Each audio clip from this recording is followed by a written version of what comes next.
Boa noite. Bom, sejam bem-vindos, sejam bem-vindas à nossa segunda live, nossa segunda aula ao vivo. Hoje a gente vai falar, eu vou falar para vocês os primeiros passos para você atuar com assistente técnico. A ideia da nossa live de hoje é essa, tá certo? Gente, não tem outro caminho que não seja capacitação. Capacitação é o caminho-chave para se tornar assistente técnico. Uma das coisas fundamentais para a pessoa que quer atuar como assistente técnico é ter pleno conhecimento da legislação. Então, esse é um dos primeiros pontos que a pessoa que pretende atuar nesse ramo, nessa área, precisa dominar. É a legislação. Precisa entender a norma. Você precisa entender a NR15, entender a NR16. Então eu vou te mostrar quais são os aspectos que você precisa entender disso, tá? Então, profissional, o técnico de segurança, tecnólogo, engenheiro de segurança, isso é muito pouco estudado durante o curso de formação. Por isso que o profissional precisa dedicar tempo a entender e estudar essas normas. Então você precisa entender os anexos. Vamos começar por parte da NR15, né? Insalubridade. Você precisa entender os anexos. O que trata cada anexo, por que ele trata daquela forma? Por exemplo, anexo 1, ruído. Como é caracterizado o ruído no anexo 1? Quais são as condições que caracterizam o ruído naquele anexo? Você precisa interpretar, questionar a norma para obter respostas dela. Então, o questionamento daquilo que você está lendo vai te trazer um entendimento do que aquilo quer dizer. Então, a NR15 ela tem 14 anexos. Desses 14, um foi revogado, que é o 4. O 5 quase não se utiliza, que trata sobre radiação ionizante, porque, em geral, a radiação ionizante ela se converte em periculosidade, porque a gente também tem um anexo que trata a radiação ionizante como periculosidade. Então, o 5 não se utiliza muito. Os 6, que são condições hiperbáricas, são muito específicas, atividade de mergulho, pessoal que trabalha com câmaras hiperbáricas, tratamento e tal, mas são coisas muito, muito específicas, né? E as outras não, os outros itens, os outros anexos são mais normais. Ah, eu preciso saber de cor qual é o anexo de cada agente? Não necessariamente, você precisa saber onde você vai pesquisar a informação, da onde você vai extrair a informação. Então você precisa saber que no anexo de ruído tem o limite de tolerância. Você precisa entender que no anexo de calor vai ter o limite de tolerância lá. Que a avaliação da exposição à radiação não ionizante está no anexo de radiação ionizante. Que ela é qualitativa, não é quantitativa. Você não precisa medir, é apenas avaliar. Então você precisa ter esta noção. Uma forma que eu gosto de fazer quando eu estou estudando, que eu gosto de utilizar, é fazer pequenos rascunhos. Então eu vou fazendo rascunhos dos assuntos e me questionando para tentar entender o porquê que aquilo é daquela forma. Então essa noção você precisa ter. O que precisa de avaliação quantitativa, o que precisa de avaliação qualitativa. Você precisa conhecer a norma. Uma norma muito utilizada com relação à insalubridade são as normas de higiene ocupacional da Fundacentro, as chamadas NHOs. Elas são procedimentos técnicos para avaliação. Quando você tem a avaliação de um agente, que é uma avaliação quantitativa, você precisa ter uma metodologia para avaliar esse agente. Não pode ser, por que eu preciso de uma metodologia avaliar? Porque senão cada um vai avaliar de um jeito. E aí vira uma salada danada, ninguém se entende. As normas elas estão sofrendo alterações. O anexo 3 da NR15 de calor foi alterado recentemente. E eles inseriram a NHO 06, que é a norma que trata da avaliação de calor, dentro da NR15. Por quê? Porque cada um fazia de um jeito. Agora é obrigatório seguir a norma da Fundacentro, então todos vão fazer do mesmo jeito. Então, os procedimentos técnicos para avaliação estão nas normas da Fundacentro. Eu tenho que saber de cor o que é a NHO de ruído, que é a 01, que coincidentemente é o mesmo número do anexo da NR15, né? Tudo que está escrito lá precisa saber de cor? Não, você precisa ter uma boa noção do que está escrito ali. Peguei um caso onde tem que fazer avaliação de ruído. Legal, eu sei que a NHO tem uma norma disso, eu vou lá ler ela para entender o que ela diz, para poder atuar naquele caso. Mas eu tenho que ter a noção de que, para fazer avaliação de ruído, tem uma norma específica para isso. E é com base nisso que tu vai mostrar a tua capacitação técnica quando tu for conversar com um perito, com um advogado. Por que eu avalio? Como que eu avalio? Você vai lá na NR15, né? Você vai refletir da norma para entender o que ela te pede de conhecimento. Pô, eu não sei avaliar ruído. Onde que eu vejo isso? Norma da Fundacentro. NHO. Então, a NHO é a base técnica para você fazer a avaliação quantitativa. Okay? A avaliação qualitativa é uma inspeção no local de trabalho. Basta você constatar a exposição ao agente. Por exemplo, umidade. A norma ela fala que há locais encharcados ou alagados que expõem o trabalhador a umidade excessiva. Preciso saber isso de cor? Eu preciso ter uma noção disso. Para quando eu for fazer uma avaliação, atuar num caso que tenha agente umidade, eu entender o que o perito está querendo buscar. Saber que eu tenho que olhar o ambiente de trabalho e ver se ele tem alagamento, encharcamento, esse tipo de coisa. Então, a avaliação qualitativa é uma análise feita através de uma inspeção visual. Quantitativa é uma análise feita através de uma avaliação quantitativa que tem procedimento técnico. Pegue um anexo de cada vez para estudar a norma e entender o que aquele anexo te traz de informação, quais são as suas dúvidas quanto a essas informações que ele te traz e onde você pode pesquisar essas dúvidas. Como é que você vai dirimir essas dúvidas? Faça um anexo por vez. Você vai ver que em 2 semanas, se você pegar um por dia, você analisou a NR15 toda. Uma coisa que complementa da NR15 é a NR6. Ele é um complemento porque tem a neutralização da insalubridade. Eu preciso saber NR6 de cor e salteado. Não. Preciso saber todos os equipamentos de proteção para cada parte do corpo. Não. Você precisa ter uma noção do que a NR6 define. Ela define principalmente as obrigações da empresa e do empregado, do empregador e do empregado. E aí você vai entender qual que é a obrigação da parte que você está defendendo. Se você está defendendo a empresa, o que ela teria que fazer para realmente dar a total proteção ao empregado. E se você está defendendo o empregado, quais eram as obrigações que ele tinha que ter feito com relação aos equipamentos de proteção individual. Isso é fundamental na avaliação de insalubridade. Aos poucos você vai se capacitando, entendendo a legislação, interpretando, entendendo na NR16 quais são as atividades, o que é a área de risco, quais são essas áreas.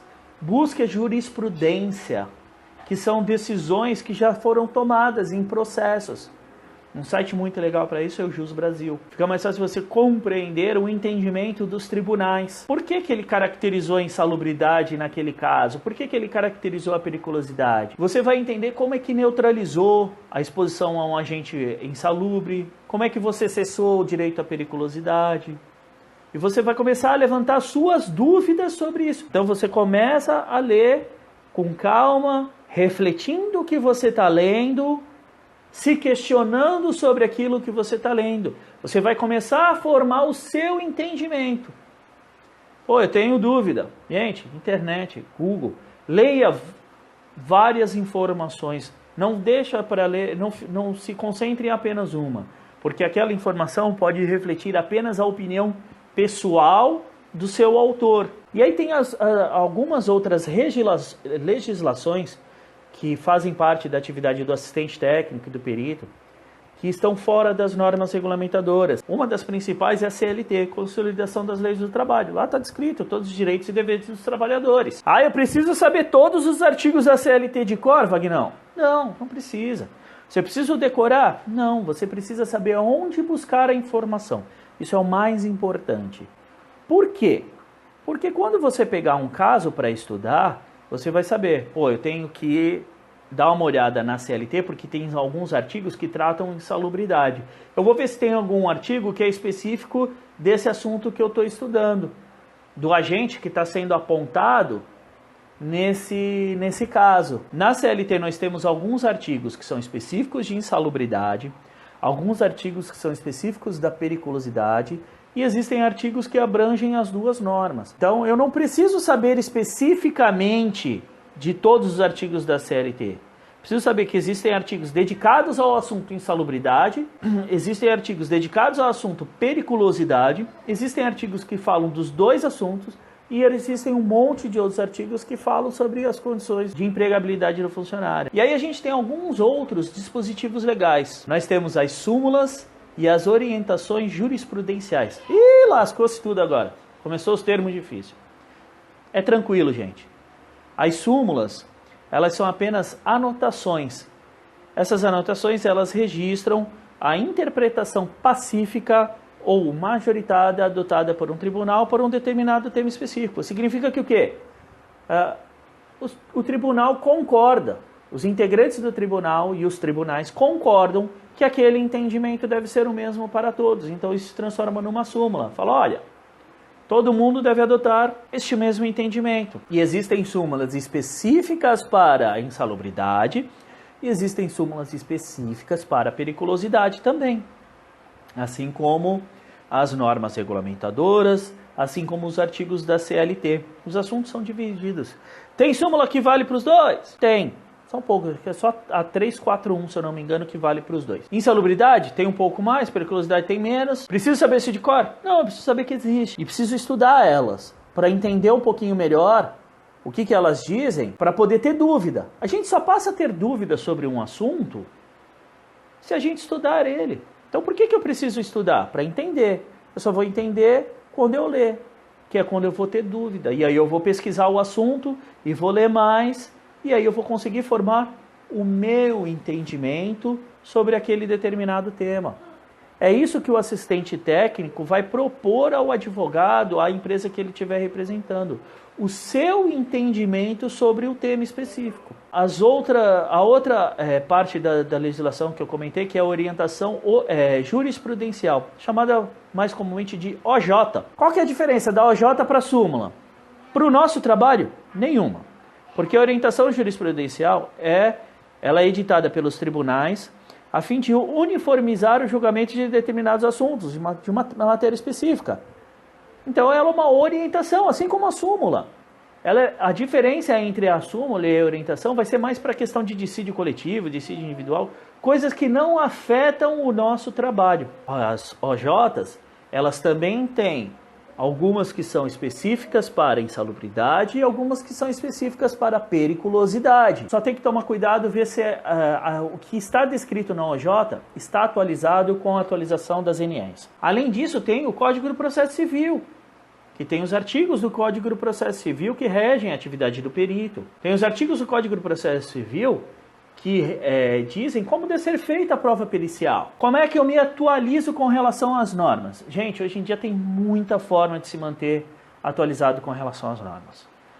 Diário Oficial da União. Geralmente as alterações das normas saem na seção 1, tá? Fica aqui a dica. A alteração das normas regulamentadoras sai na seção 1 do Diário Oficial da União. Além do Diário Oficial da União, você tem grupos no Facebook, grupos no LinkedIn. Gente, o LinkedIn é uma rede sensacional. Você tem que se cercar de pessoas ao seu redor que estejam na mesma vibração que você, na mesma vibe que você. Se você está querendo saber mais sobre assistência pericial, as normas que regem um assunto, você passar a conviver, nem que seja de forma eletrônica, à distância, através das redes sociais, com essas pessoas. Fazer contato com colegas de profissão da sua região, de onde você mora, que atuem nessa área.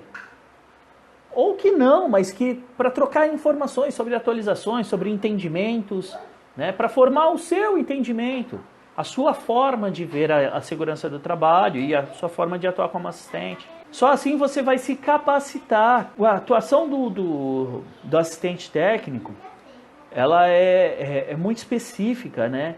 Você vai conversar com advogados que são profissionais que têm grande capacidade intelectual e técnica de discernimento, de análise. Você vai conversar com peritos que são profissionais normalmente de experiência, que também têm grande capacidade intelectual de análise, de interpretação. Se você não se capacitar, você não vai conseguir ter sucesso nessa área. Porque as pessoas vão falar coisas, vão falar termos com você que você não vai entender, você vai ficar boiando ali. Legal, Wagner, eu já entendo legal da legislação, não sou novato, já tenho uma certa experiência na área, tenho conhecimento já nas normas, atuo um pouco com isso. Mas o que eu preciso para atuar como assistente técnico? Existem duas formas de atuação como assistente técnico. Uma é você atuar como CLT e a outra como uma microempresa. E aí eu acho que antes disso cabe você fazer uma reflexão. Né? Qual é o seu planejamento de carreira? Como é que você quer estar na sua carreira? Qual que é a sua condição profissional daqui a 5 anos? Qual a sua condição de vida daqui a 5 anos? Com base nisso você vai definir a sua forma de atuação. Não, eu quero trabalhar CLT, eu gosto de trabalhar CLT, pela segurança que isso me dá, mas eu não quero daqui a 5 anos estar fazendo a mesma coisa que eu faço hoje. Pô, legal, vamos junto. Assistência pericial, eu trabalhei quase 8 anos dentro de uma empresa como assistente técnico da empresa. E tá tudo certo nisso. E era muito feliz fazendo isso. Então, hoje eu trabalho como uma microempresa, fazendo assistência pericial também. Também sou muito feliz. Então, assim, existem vantagens e desvantagens de ambos os lados. A questão principal que você tem que definir contigo mesmo. Primeiro é contigo mesmo. Qual é o planejamento que tu quer para a tua carreira? O que tu quer tá fazendo daqui a 5 anos, daqui a 10 anos? Não, eu quero ficar na mesma. Tá tudo bem, não tem problema nenhum. Não, eu quero crescer profissionalmente, tá tudo bem também. Eu quero fazer um negócio diferente, eu quero aprender alguma coisa diferente. Eu sou CLT, quero continuar sendo CLT. Sou feliz sendo CLT, mas quero trabalhar como assistente técnico sendo CLT. O que eu posso fazer para, dentro da minha empresa, trabalhar como assistente técnico? Tem algumas coisas que você pode demonstrar para a sua empresa que você está disposto a isso. A primeira coisa é se informar sobre demandas trabalhistas na empresa. Existem demandas trabalhistas na empresa em que você trabalha? Já existiram? Por que deixaram de existir? Então, entender junto com o departamento jurídico da empresa quais são as demandas trabalhistas que já ocorreram, se existem demandas atuais, quais são os pedidos, as que ocorreram, quais foram os pedidos, para entender quais são os agentes que mais trazem complicação, que são o que você mais vai estudar. Se disponibilizar a acompanhar as perícias. Mas quem acompanha na minha empresa é o engenheiro de segurança, eu sou técnico, só vou lá na área acompanhando o perito. Ok, pede para o engenheiro, fala, posso ficar lá na sala vendo a entrevista, como é que é? Eu queria participar além só da visita de campo. Não tem problema nenhum. Então, você se colocar à disposição. Você fala, opa, tô aqui. Normalmente, o que acontece é o contrário. Fala, vai ter uma perícia, precisa acompanhar. Cara, sai cada um para um buraco. Não, eu tenho que fazer inspeção na área. Vai ter auditoria, eu preciso acertar aquele documento. Estou no meu horário de almoço. Fala, opa, eu acompanho, tô aqui. Só mandar aqui para mim que eu vou lá fazer, vou lá acompanhar, não tem problema não. Então você se disponibilizar, mostrar para a empresa que você está afim. Demonstrar sua capacitação técnica. E aí vem em cima disso tudo que a gente falou até agora, sobre a legislação que abrange o assunto. Demonstrar para o advogado, que você vai conversar sobre as demandas que existiram, que você manja daquele assunto ali. Demonstrar para o engenheiro que você está estudando as normas. Identificar situações que possam ensejar a caracterização de insalubridade e periculosidade. Então você identificar dentro da sua empresa condições de risco para a empresa. Tem uma atividade que está sendo feita ali que o cara não está utilizando os EPIs adequados. Isso pode gerar um passivo trabalhista. Quando o cara sai da empresa, ele pode pedir na justiça isso. Vamos acertar essa situação. Você começa a demonstrar para a empresa e fala, esse cara manja do assunto. Quando tiver a perícia, eu vou chamar ele. Não basta ser somente mais um técnico. Se você quiser ser somente mais um técnico, continuar fazendo o que você faz, porque está feliz assim, está tudo bem, não tem problema nenhum. Mas para quem quer ir além, alcançar a excelência realmente, fazer uma atividade diferenciada, Não basta ser somente mais um. Você tem que fazer diferente. Você tem que mostrar coisas diferentes. E esse é o pulo do gato. E isso é que vai te gerar crescimento profissional dentro da empresa, né? Então, de repente, ascensão a cargos de liderança, como um supervisor, como um coordenador de segurança, onde não há a necessidade de ser um engenheiro, né? Você vai se tornar um profissional estratégico, porque além da atuação como técnico de segurança, quando tem uma perícia trabalhista, é você que vai. Isso te dá também, saiu da empresa, paciência, te dá a melhor chance de recolocação no mercado. Ou, não estou mais feliz nessa empresa, eu quero ir para outra. Eu tenho uma melhor chance de me recolocar, porque eu sou um profissional mais completo. Isso, em geral, traz crescimento profissional, pessoal e ganho financeiro, crescimento financeiro também. Pô, Vagnão, sou microempresário, não quero saber desse negócio de CLT não. Ou, eu sou CLT, mas eu tenho tempo disponível. Eu trabalho em turno, eu faço plantão, então eu tenho tempo disponível. Eu posso ser microempresário? Pode. Você só não pode se você for funcionário público. No caso, é permitida a atividade? Sim, desde que uma não atrapalhe a outra, cara. Cai dentro, vai fundo, se joga. Você não tem alguns benefícios que você tem no CLT, mas você tem outros, né? Então, você não tem limite de salário, por exemplo. O seu salário é você que faz. A distância e a velocidade da onde você vai chegar depende das tuas pernas somente. O horário é tu que faz. Você não tem chefe, você vai ser o seu chefe. Então, ambos têm benefícios, né? E se você quer ser um microempresário para trabalhar nessa área, cara, primeiro passo, e uma coisa que funciona muito bem no nosso Brasil, que é muito legal, Sebrae. O Sebrae tem um curso muito legal, eu fiz esse curso tem uns 15 anos atrás, que é o Empretec. Não era nem Empretec o nome, né, no passado, já mudou até de nome, mas é um curso sensacional, abre muito a cabeça para empreendedorismo. E aí existem algumas coisas que são necessárias serem feitas para quem quer ter uma microempresa. Uma, ela é registro na prefeitura, Receita Federal, Previdência Social. Então, se você quer ter uma microempresa, uma das ações mais indicadas, procura o Sebrae, eles têm um monte de curso gratuito, outros que não são gratuitos, mas são baratos, cursos que custam R$150, R$200, não são cursos tão caros, custa R$2.000, R$5.000, são cursos mais acessíveis e são excelentes cursos, profissionais altamente gabaritados que dão esse curso. E aí você vai ter que procurar quem? Um contador. O contador é que vai fazer a tua inscrição estadual. E sem o contador você não consegue fazer.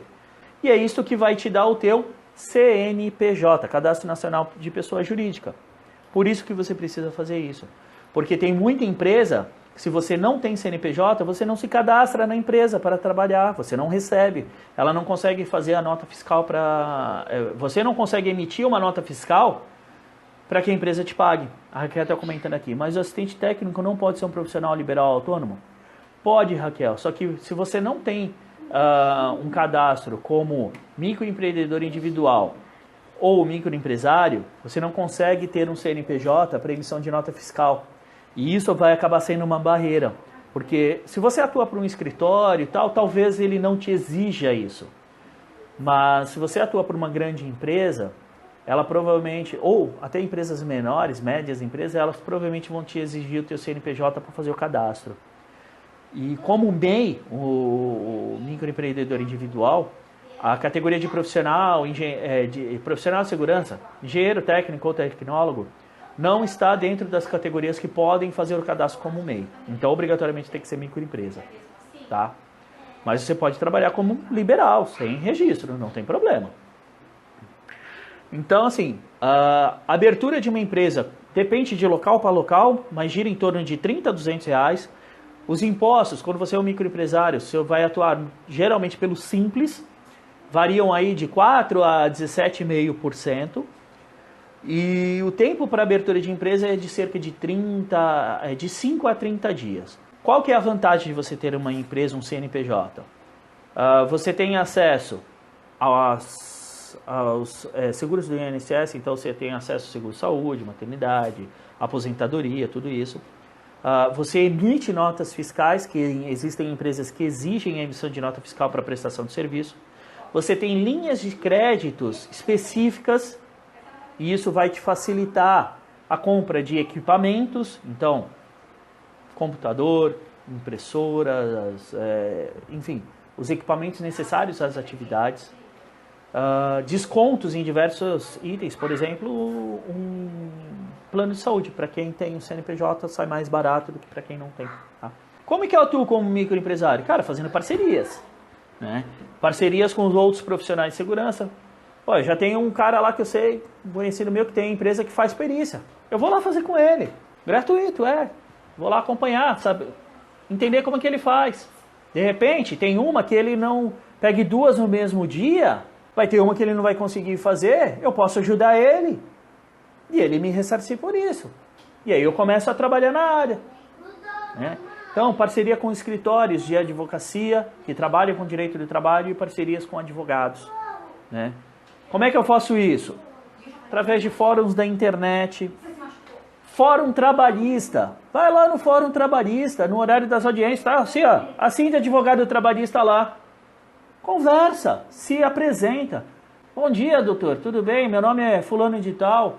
Eu sou assistente pericial, assistente técnico. Gostaria de saber se o senhor já trabalha com algum assistente específico, se podemos marcar uma reunião para eu apresentar o meu trabalho. Você liga para o escritório, pede para um agendamento. Então, tem a história de um bilionário que atua na parte de investimentos. Né? Ele ligou para 100 grandes contas de investimento, 100 fundos de ações com grandes contas de investimento. Ele conseguiu contato com uma. Essa uma ele não fechou. Ele desistiu? Não. Ele ligou para mais 500. E aí ele conseguiu uma primeira grande conta. E depois a segunda, depois a terceira, depois a quarta, a quinta, a sexta. E assim por diante. Na prática, como mostrar o seu trabalho, portfólio? Legal, Simone. Primeiro você tem que entender a atuação do perito. Ó. Você entendeu a atuação do perito, você vai montar uma peça. Você vai montar a peça, como os advogados chamam a manifestação, né? Você vai montar um laudo pericial. Como é que é o teu laudo pericial? O que tem no teu laudo pericial? Tem isso, tem aquilo, Você vai demonstrar o que você pode fornecer para ele de solução quando vai acompanhar a perícia. Então, normalmente numa perícia, o que você costuma ver? Ah, mas eu nunca fiz nenhuma perícia. Legal. O que você gostaria de ver? O que você acredita que seja importante que seja visto? O que você dá de solução para aquele escritório? Então, eu vou analisar todo o processo, já vou te dizer quais são os problemas que tem. Caso você queira fazer acordo, eu já vou te ajudar nisso. Mas o portfólio tu monta assim. Você vai elaborar uma manifestação para ter um modelo e vai demonstrar aquilo que tu entende ser o acompanhamento de uma perícia. O que é importante ter no acompanhamento da perícia e o que tu dá de solução para o escritório. Você vai propor fazer uma perícia. De graça, por que não? Faz o investimento. Fala, olha, o meu trabalho é esse e a primeira perícia eu faço de graça para você conhecer o meu trabalho. Depois a gente vai conversando. E o microempresário, ele vai ter o quê? Crescimento profissional, independência financeira, ter o seu próprio negócio, ser dono do seu próprio negócio, gerar renda e emprego, algo que a gente precisa muito no nosso país. As pessoas deixarem de preguiça de gerar renda e emprego. Né? Crescimento financeiro. Então, assim como na CLT, o microempreendedor também tem suas vantagens. Né? E para isso você precisa entender as atribuições e as manifestações que o assistente técnico tem. O papel do assistente técnico. Qual que é o papel do assistente técnico? Dar apoio para os advogados, para a empresa. É esse o papel. Resguardar os direitos das empresas, resguardar os direitos dos clientes que os escritórios representam. E como é que ele faz isso? Reduzindo ao máximo a perda no processo. O sucesso do trabalho do assistente técnico se mede dessa forma. Quanto ele conseguiu reduzir a perda daquele processo? Então, o pedido de insalubridade ou periculosidade era de 20 mil. Não teve condenação nenhuma. A redução foi de 100%, fantástico. O pedido de insalubridade e periculosidade era de 20 mil. Ele conseguiu 50% de redução. A empresa teve que pagar somente 10 mil. É um ótimo resultado. É dessa forma que se mede o trabalho, através da redução da perda. Então você vai precisar aprender a analisar o processo, elaborar quesitos, fazer contatos com as partes, elaborar o parecer técnico, elaborar as impugnações do laudo, do esclarecimento, atender os prazos. O prazo não é porque o advogado é chato que ele precisa que você entregue a manifestação num determinado prazo. É porque o juiz determinou aquele prazo. Ele só está fazendo o que o juiz determinou e você tem que atender a ele. É muito importante isso. Para você conseguir um aumento de prazo, é um parto, você tem que se explicar de monte. E nem sempre o juiz proporciona isso. Então você pode perder um prazo de uma manifestação. Valores dos serviços, existe tabela ou é livre? É livre, Regis, é livre. O quanto ganha depende de ti. Você pode propor, assim, para quem é CLT, é o seu salário. Para quem não é CLT, existem formas. Você pode fazer um contrato já com valores definidos. Você pode fazer por empreitada, então por cada perícia. Em geral varia de R$ 1.500 a R$ 3.500. Depende da experiência, do quanto é o valor da causa. Pode ser uma porcentagem da redução da perda que tu conseguiu. Olha que legal. Fala, olha, eu sou um bom profissional, tô aqui, vou fazer de graça para você. Na próxima, você me paga, você vai me pagar 10% da porcentagem de redução que eu consegui. Então, se você conseguir uma redução de 10 mil, você vai me pagar R$ 1.000. É dessa forma. Gente, o Instagram está me avisando aqui que a gente tem mais 21 segundos. Então, eu queria agradecer de coração a presença de todos. Os comentários são muito importantes para nós. Me ajuda muito a propor conteúdos melhores para vocês.